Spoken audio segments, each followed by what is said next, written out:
everybody. It is the Solar Eclipse Pele Report with Kaipacha on August 12th of 2026. The eclipse is happening in about 10 minutes. So we will be together for my experience of the eclipse. This is a little shot of my swimming hole here. And I actually brought down my chainsaw and cleared a little space over there. I was Shiva for a day, and I went through all the good and bad things of impacting Mother Nature, if I should leave her to her own and be a steward, and that meant to not interfere in any way, shape, or form and preserve what is here, or if making a space for humans to enjoy the river and gather together is part of nature. Anyway, we have a beautiful kite. You can see it in the little chart at the beginning. Venus over there in Libra at 5 degrees, trining Pluto and trining Uranus, making a beautiful grand trine opposite Neptune. So Venus is the tail of the kite, which is, very auspicious. And of course, we have the great Leo South Node's solar eclipse, and Mercury and Jupiter are also there in Leo for the eclipse. Fantastic. They are actually conjunct on Saturday, exact. Mars is moving through Cancer, right? And of course, after this eclipse, the moon is moving on into Virgo tomorrow. And then by Saturday, she's going to go up into Libra. And by Monday, she's going to move up over into Scorpio. So I'm going to talk mostly about this eclipse and everything that means and how it is acting for each of us. All right, everybody. I'm actually feeling quite contemplative right now, today. And in the ancient traditions, it was actually a solar eclipse is a time, can still be a time of going inward. And it's not, like a big public event, it has always been a time to meditate. It has been a time of staying indoors, not looking at the eclipse, and kind of going inward and feeling the eclipse. And that's a little bit more the way that I am feeling today. It's interesting that it is in the sign of Leo. So let's talk about that, because there are some things that are just common to solar eclipses. And eclipses go way, way, way, way back, and particularly they have to do with, when the sun disappears, right? And it gets eaten by the moon. It's like the dragon, the dragon of the moon's nodes, swallows the sun. The moon swallows the sun, and there is this darkness and this feeling in the air, in the space, like I'm feeling right now, actually. Yeah. And it very often coincided with strange, unpredictable events, and scary times. And so people, freaked out. They got scared. And I think it goes way back, and it's still deeply embedded, in our DNA, going back thousands of years, that the sun disappears, something weird is going on. And the truth is, on an occult level, something weird is going on. On the occult hidden, levels, the energetic levels, the moon coming between the earth and the sun, right, breaks the sunlight from hitting the earth, and it cracks open the astral shield of the earth.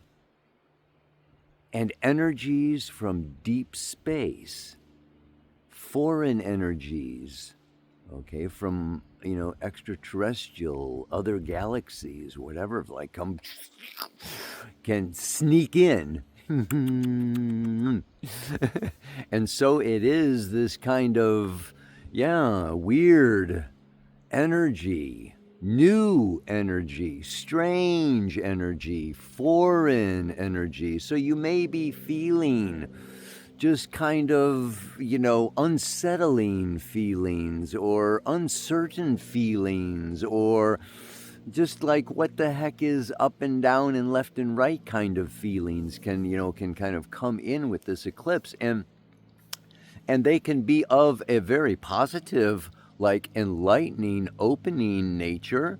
And there can also be some pretty crazy, wild energy that's not so, how can we say, fortunate for your own personal soul evolution. I'm going to do a whole special on this eclipse season, August 30th. It's going to be because this is not just another eclipse. I mean, they happen twice every year, but this is just happening now as the moon's nodes have changed signs. From the north node's gone from Pisces into Aquarius, south node from Virgo into Leo. So we're still very much on the cusp of this change going on. So let's talk about it a little bit, but I want to go through it and take it through the 12 houses, because it's very uniquely different for each one of us, depending on if you have a planet getting aspected, or your ascendant, or your midheaven. So, this is happening, this solar eclipse is happening at 20 degrees, 2 minutes of Leo. So you want to see where that falls in your chart, right? And then we have a lunar eclipse happening. When the moon goes around 2 weeks from now, she's going to be conjunct her own north node, which makes her more dominant and more powerful. And that's going to be at 5 degrees of Pisces. Now, very often, some of the negative interpretations of eclipses, okay, actually happen at the lunar eclipse that follows the solar eclipse. The solar eclipse is this new moon. So we have this new moon energy in Leo, accompanied with a Mercury-Jupiter conjunction. So the moon conjunct her own south node weakens her, and it makes the sun the dominant factor. Even though the sun is getting eclipsed, the sun is the dominant factor at a south node eclipse. And with a new moon in Leo, okay, solar eclipse, this is a time to really contact a deeper soul nature, a deeper soul purpose, bring your identity into alignment with your deeper soul nature, and make some decisions, intentions. It's a beautiful time to be setting the intention of I shall truly express my soul, identity, purpose, my gold. I will share my gold, my beauty, my power, my truth with the greater world at large. Because this is the real call of the north node of the moon in the sign of Aquarius. And I would say, much to the dismay of some of my listeners, and even, for myself these days a little bit, becoming a little more of a hermit out here, it is that our soul purpose and intention, when we incarnate into these physical bodies on planet Earth, we are fulfilled through sharing our truth, through sharing our gifts with the world at large, through relationship, partnership, groups, associations, corporations, social media, but there is a fulfillment of our purpose is through connecting and affecting and assisting the whole. We do not exist in a void. So we develop ourselves, Aries through Virgo, and then we give of ourselves, and we receive and we interact, Libra through Pisces. And so particularly this Leo-Aquarius axis is one of needing to balance out the self-centeredness of Leo. Yes, the narcissist. The sun is the center. I am special. I am amazing. I am a creator, god, goddess on this planet. I am the lion, the lioness, the king or the queen of the jungle. Oh, and I have fiery passion, right? And my heart, wants to just, yes, explode. And I want to be seen. I want to be adored. I want to be applauded. And the other polarity is Aquarius, where I am distant. I am aloof. I am the observer, the witness, the extraterrestrial. I am from the future. I am outside the game. I am not attached to applause or to this, that. All I want is truth. All I want is, this liberation from, the past, liberation from this known society. It's breaking free from society. It's breaking free from, cultural norms. It's the revolutionary rebel. And it's moving from, Leo is this heart-centered, I, me, my passionate self, moving into the witness, the observer, opening the third eye. The sixth chakra is associated with Uranus and Aquarius. So there's nothing personal or subjective about Aquarius. Aquarius is like the scientist, it just is. Life just is. I don't need to prove anything. I don't need to. I'm an observer. So we need to balance these out, right? And when we get to the center where we're not totally self-centered, but then we're not completely inhuman and devoid of heart and love and just, scientific observers, right? We come into the center balancing. And so this is what, we have this opportunity now with the solar eclipse in Leo to contact this unique, special aspect of ourselves. And then, the point is that it's not about getting more attention, making more money, having more friends, getting subscribers, being seen and adored and applauded. We can, be that, here I am, everybody, look at me, look at me, look at me, look at me. But that's not the end point. The end point is to bring that out into the world and show. It's like, we're all born with this treasure chest of gold from everything we've done in our past lives. And our lives is about opening up that treasure chest of gold and throwing it around, giving it up, letting it go. That brings me to my song for this week, right? Charlie Freak by Steely Dan. That's one of my old favorites, and, I don't know if you can relate to it or not, but Charlie Freak had but one thing to call his own.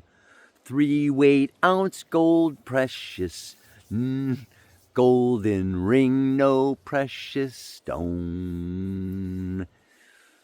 Yeah, Charlie Freak was a homeless, wandering fellow. And the song is about, that, this guy comes along and buys his golden ring, the last thing that he had. Yeah, on a cold, wintry night. And, we can take. We can, Leo can, take and be an opportunist. And what can I get away with?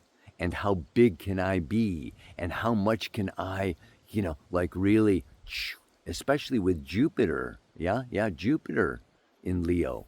The interesting thing about Jupiter, we have to say, as the god Jupiter, the god Jupiter would raise up some heroes and take down and hit with lightning bolts other heroes. And it could be like, unpredictable or erratic, or, it's like it didn't always seem or appear to be justified. But if you look deeper through all the different mythologies and all the different stories, there is a theme. And that theme is not how strong the hero was, or how handsome, or how smart, or how accomplished, or what he did so much of, for, out of his own power.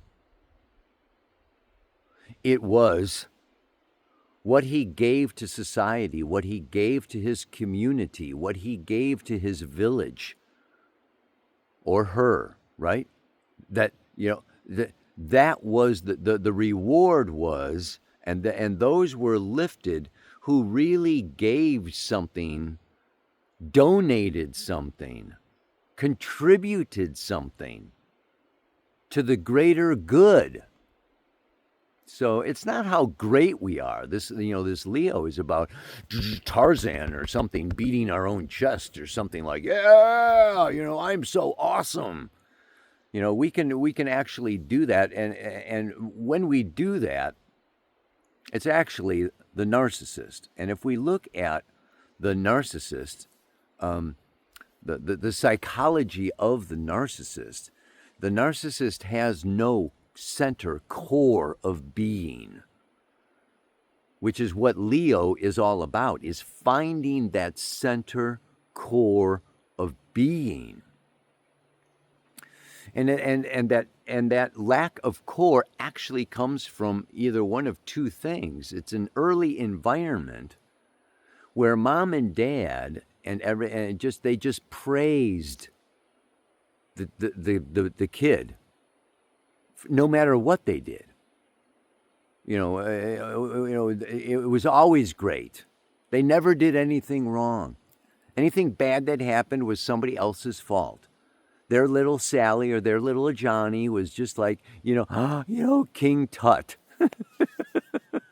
or Aphrodite or something, like, oh. And so the kid grows up, not really working or developing or like, seeing that, okay, well, this is helpful and this is not helpful, or this is good and this is bad, or this is right and this is wrong. It's just because it's so the kid grows up not having any compass to really measure their worth. So and so they just constantly becomes totally codependent on getting more and more and more praise and more adulation and more of an audience, and yeah. But even that doesn't help. It's the path of the narcissist is very challenging, and we know that it is on the rise. And if you see a lot of the parents these days and the way that, parenting is kind of put out there, it's like, parents are really coddling, these days. It's like, whoa, the little ones are running the parents. The parents are not in charge of the show. The kids are raising their parents, telling their parents how to parent, instead of parents actually parenting. Just an opinion, just an observation, not even an opinion or a judgment, just an observation. The other path towards that is abuse, where the child is just treated as an object and no identity, no core is really being fed, or, so it's just, yeah. So this has to do with the mantra. Yes, this mantra for today. And it's, the mantra talks, well, I mean, I can go into it a little bit. Well, first I want to go into the Sabian symbol. I mean, I've read this one before, because I remember I had the chickens at the beginning of the of the video, right? Intoxicated chickens dizzily flap their wings trying to fly. The often negative and at times ludicrous first experience with spiritual teachings. This is the 21st degree of Leo. This is the degree of the solar eclipse happening right at this moment.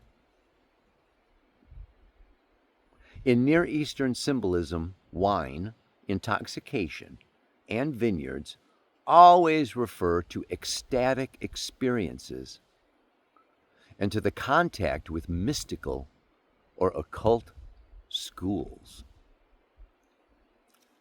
Chickens here suggest that we are dealing with human beings who are the standardized products of their culture and more or less undifferentiated specimens of a social norm, unindividualized, like no Leo there.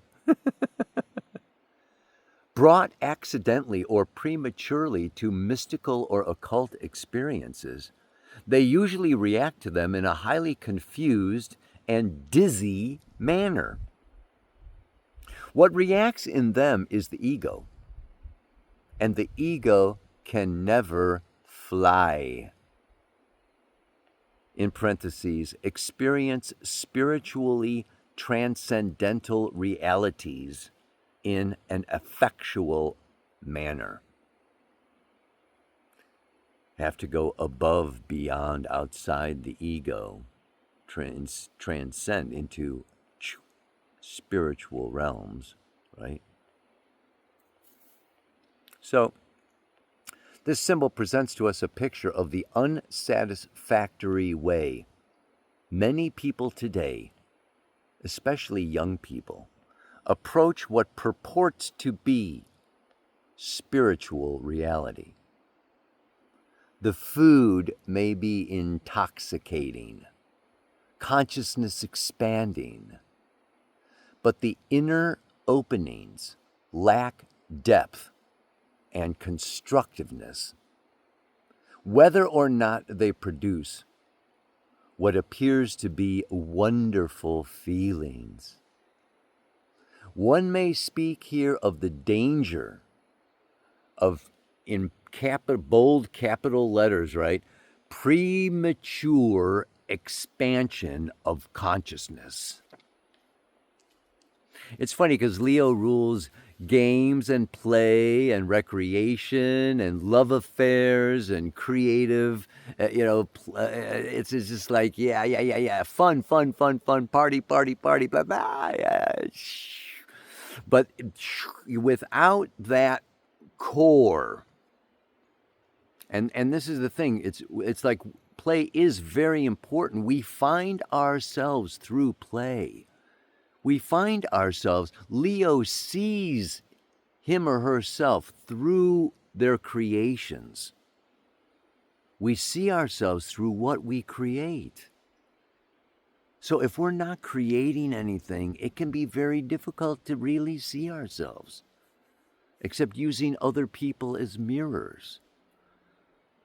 But so it's very important. This creative process is like so important as the process of awakening. And yet, if it's done, without consciousness, without practice, without intention, without awareness, and it's just like, oh, we're just gonna like open up to la la la la la la la la, and just like see everything and know everything without creating anything. I don't think so. So, yeah, we can be playing around and goofing around and we can get all dizzy like the chickens, or we can just like put out there so that we get adored and people, compliment us and we get a sense of identity from mirrors, or we can go deep into ourselves. Right? This is the path that the mantra speaks about, and that is, that I really see as, what is motivating? This is the bottom line. What is the motivation behind seeking a mystical experience, seeking an audience, creating something, showing something? Is the motivation, self-aggrandizement and glamour, right? False beauty? Or is the motivation to really bring forth something to raise the bar? Aquarius always wants to raise the bar, improve society, the world. Things can always be a higher octave. And this is what Aquarius is about. It's bringing society into the next higher octave. So it's not about self. It's not about, I bought Charlie Freak's ring, his golden ring, for pennies. Yeah, now I've got a golden ring, for nothing. Ha ha ha ha ha ha. You see what happens to Charlie Freak after that. But the mantra for this week then is, step one is to find what's so great about me. Leo, that's step one. Step two is to develop it further. Step three is to show it to the whole world. And step four is to grow even more humble. Yeah. So we go, oh yeah, I'm really good at this. I got this gift, right? And I want to like bring it out to the world, right? And I want to show it to the world, and yet it's for the world. It's not for me.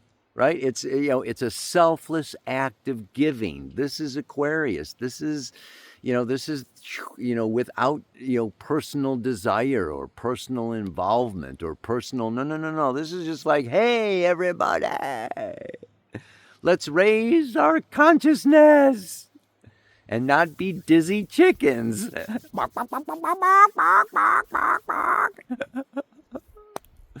Oh man. So yeah, I hope that helps. This time period is, and so now with the solar, sow the seed.